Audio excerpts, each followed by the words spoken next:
I am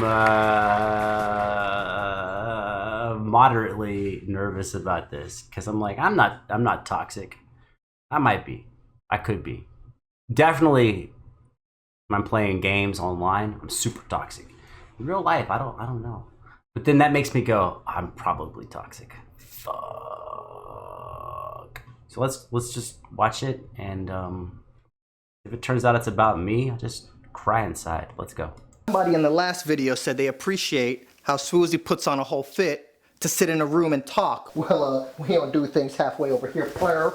You have different circles. You have your family, you have your boyfriend, your girlfriend, you have your inner circle of friends, and the next layer, and so on and so on. In one of these circles, you might have a toxic friend in there. Thing is, there's a lot of toxic people out there who are very charismatic and very cool, and that's how they infiltrate your circle. You'll never meet a toxic person for the first time and hear him say, let's go kidnap puppies. Another sign to look out for is they're never the villain. They are always the victim. The toxic friend I had in my circle, we're gonna call him Eric.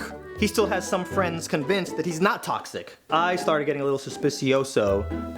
I will tell you, I'm already intrigued, bro. I'm already intrigued. I think I agree about 85% of what he's saying. Which is weird, because I'm like, he's probably gonna pick me. Fuck. Second time we hung out. And I don't fuck with them ripped up jean shorts. Not that anyone cares. This message is brought to you by my sponsor, Nobody. And you know how it is, your friend brings some rando into your squad hangs and they're like, hey, this is Eric, everybody. The second time Eric came around, he said something that tipped me off. Oh man, you guys are awesome. Thanks for being so nice, because all my other friends, they just cut me off. Instant flag.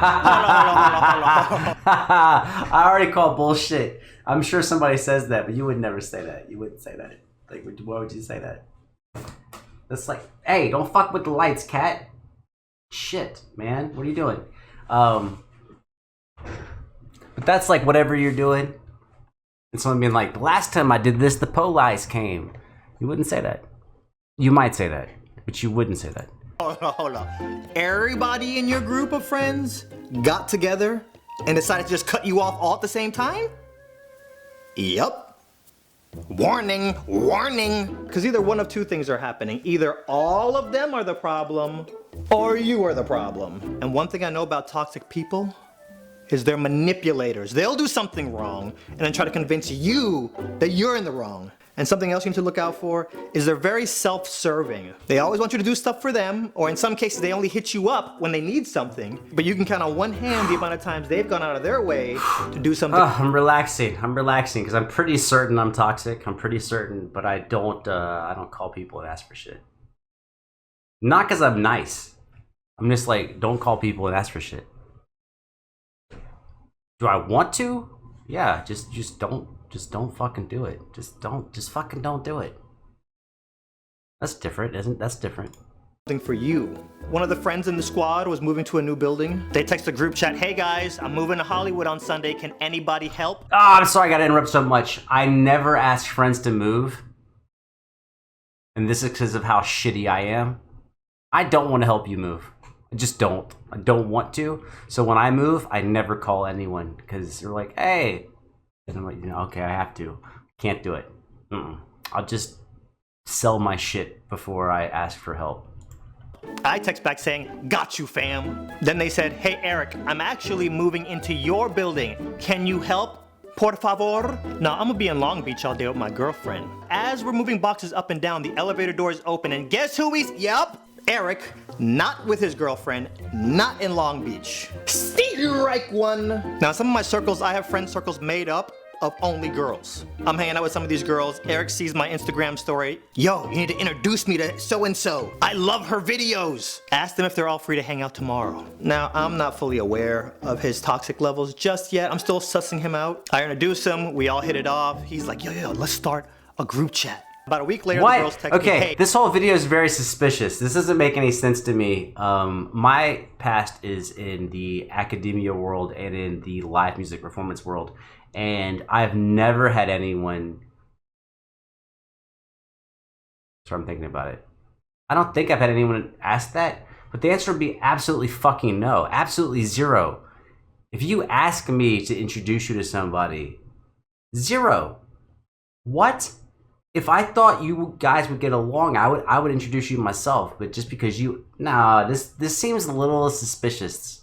This does not seem. It does seem toxic, but it doesn't seem like normal.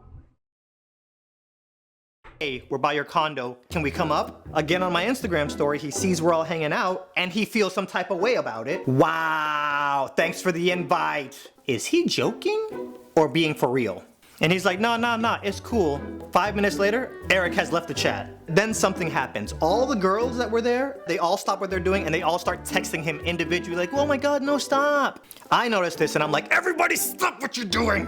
Guys, this is exactly what he wants. This man has hung out with y'all once. He's acting like this because he wants to be the center of attention. Think about it. If this is how he's acting after hanging out with y'all once, y'all feed into this now and he's gonna have y'all wrapped around his pinky forever. So then they were like, dang, you're probably right. And they all stopped texting him, but still right too. One night we're having squad hangs, it's movie night. And you know how it is when you're with a group of friends and you're trying to pick a movie, that person's seen it and these two people haven't seen it, and you're trying to find a good movie that nobody's seen that everybody can agree on. So then we just say, all right, Eric, you pick. Eric picks that scary movie, The Boy, about that possessed doll. 15 minutes into the movie, Eric goes, yo, this movie sucks. Alexis, give me your keys, I'm leaving. No, if you wanna leave, call an Uber. We're not even gonna talk about how this man picked the movie and is leaving now. So You should talk about that.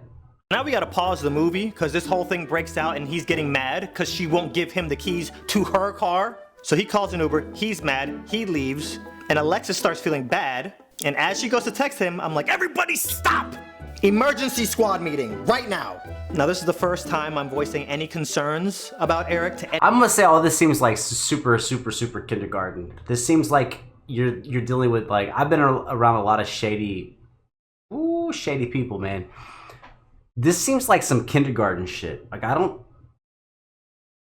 think many people that I know are fucked up. I don't think they would behave this way. It's too transparent. They wouldn't do that. They would just leave. They would call the Uber. They would do whatever so they can follow up the next day or 2 days later or whatever. Like, there are people that are intentionally manipulative are not one step away. They're like 3 or 4 steps away. So they're really choreographing. They're choreographing the moves like way in advance. Someone who tags in on day one and says, "Let me get this, let me get that." You don't need a warning. Get them out. Just get them out. Just get them out. It's like I met you for 2 hours and you're like, help me move. No, I'm not gonna help you move. Well, you're a bad friend. I'm not your friend, dude. It's been 2 hours. I'm not your friend. I'm not gonna fucking help you move. any of our friends, so I'm a little concernical that I'm gonna look like the bad guy here. So I bust out all my notes and I share them with the group. Turns out, they all have stories too. All right, now I have confirmation. This dude is actually kind of toxic. That's strike 3 for me, bro. Okay, you're out. He's not... Also, I disagree with the word toxic. I don't think he's toxic. I think he's a sociopath or a psychopath or just a straight con man. He's not toxic. He's not trying to burn everyone down and insult who they are. He's manipulating the situation with the relationships. That's different, man. Problem is, some of your toxic friends are rooted in so deep that they're almost unavoidable. So you gotta keep seeing them, and the only way to avoid being around them is to not show up to squad hangs. I said my piece though, so the squad can't say they're unaware.